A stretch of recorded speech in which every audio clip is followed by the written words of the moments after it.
अब देखिए इस लॉ का मतलब क्या है, two given vectors are along the two adjacent sides of parallelogram, then the diagonal of that parallelogram will show resultant of the given two vectors. This is nothing but the parallelogram law of vector addition.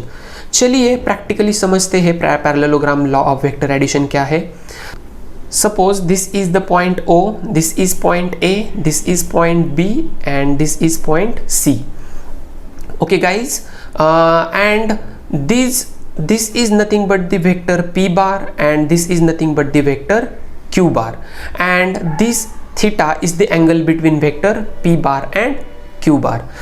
Then according to our parallelogram law statement, these are the two given vectors along the two adjacent sides of the parallelogram. Then this OB bar, nothing but the diagonal of the parallelogram, will show resultant of the given two vectors, and which will be equal to P bar plus Q bar. ये meaning है exactly हमारे parallelogram law of vector addition का। यहाँ पे हम क्या करेंगे, ये जो R बार है, ये जो रिजल्टेंट है, इसका मैग्नीट्यूड निकालेंगे। उसके लिए हमें थोड़ा कंस्ट्रक्शन करना ज़रूरी है। यहाँ पे हम एक परपेंडिकुलर ड्रॉ करेंगे। ये जो OC प्रोड्यूस्ड है उसमें ये होगा perpendicular. Suppose this point is D.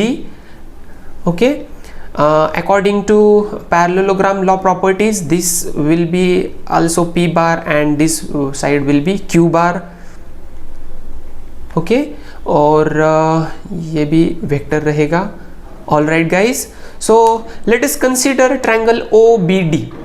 In triangle OBD, what we can write according to Pythagoras theorem, OB square is equal to OD square plus BD square. Okay guys, तो OD square क्या है? OD square is nothing but OC plus CD उसका square plus ये BD square as it is. तो OC प्लस OD का square क्या आएगा? OC square plus twice OC into CD plus CD का स्क्वायर प्लस BD का स्क्वायर। यहाँ पे आप देख सकते हैं ये जो OC है, OC क्या है? OC is nothing but P square. यहाँ पे सिर्फ मैग्नीट्यूड लेंगे हम, plus twice P into CD। अब यहाँ पे देखिए इस ट्रायंगल में ये भी एंगल बनेगा हमारा थीटा, और यहाँ पे देखिए यदि हम साइन थीटा और कॉस थीटा ये दोनों रेशियोज यदि अप्लाई करते हैं यहाँ पे, तो साइन थीटा क्या आएगा? Opposite side upon hypotenuse. Opposite side क्या है? BD upon Q। Therefore BD will be equal to Q sine theta, and cos theta क्या आएगा? CD upon Q। Therefore CD is equal to Q cos theta. ये जो value है CD की Q cos theta यहाँ पे रखेंगे हम Q कॉस थीटा, और यहाँ पे CD square plus BD square का मतलब है Q स्क्वायर। तो क्या आएगा? This OB square is nothing but what? This OB square is nothing but what?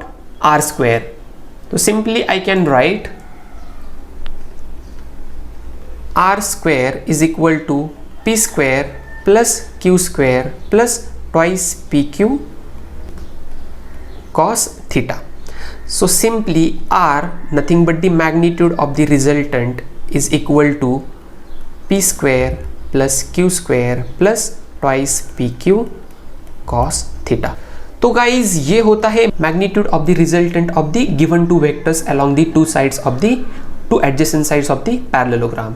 So one more thing we can obtain over here guys, direction of the resultant with respect to side OC। वो क्या हो सकती है? यहाँ पे देखेंगे आप OBD इस ट्रायंगल में यदि हम tan अल्फा लेंगे तो क्या होगा? उसका मतलब tan alpha is equal to what? BD upon OD। तो tan अल्फा क्या होगा? tan alpha will be equal to what is this? BD is equal to Q sine theta, और ये OD जो है, OD का मतलब क्या होगा? OC plus CD। अब OC क्या है? OC तो है P, और ये CD क्या होगा? CD होगा Q cos cos थीटा। इसका मतलब ये जो डायरेक्शन है रिजल्टेंट की विथ रिस्पेक्ट टू OC क्या आएगी, tan inverse of Q sin theta upon P plus Q cos theta. So that is what direction of the resultant with respect to OC। Okay, तो ये दो equations आपको ध्यान में रखने बहुत जरूरी है, एक तो उसका रिजल्टेंट और दूसरा उसका direction. So that is what guys about parallelogram law of vector addition. I hope you found it useful. Still, if you have any doubts, you can ask me in comment section below. I will try to answer those. And if you found this lecture series useful, please don't forget to subscribe our channel. I will see you in the next lecture.